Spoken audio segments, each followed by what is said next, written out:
Bonjour, merci d'être au rendez-vous pour ce deuxième épisode de Web 2 Conseil Formation, dans lequel nous allons voir un peu plus en détail les éléments du projet. Alors le plus important, c'est ici l'utilisation des techniques qu'on appelle responsive. J'en ai parlé déjà dans la première vidéo d'introduction. Alors ça signifie concrètement que le site doit être flexible, quel que soit l'appareil et la résolution utilisée. Et pour se rendre compte du comportement d'un site responsive, il suffit, comme je vous le montre, de redimensionner la fenêtre de son navigateur. Depuis un ordinateur de bureau, c'est préférable.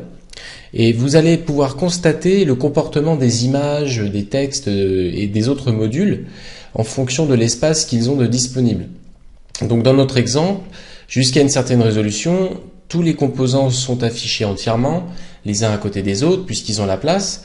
Et quand ils ont justement beaucoup moins de place, les blocs se compriment, jusqu'à se superposer les uns au-dessus des autres. Les images également, elles disparaissent, pour ne laisser la place qu'à l'essentiel. La difficulté, c'est de trouver le compromis d'affichage pour l'ensemble des informations importantes, et qu'elles restent compréhensibles, visibles pour le visiteur, pour votre client.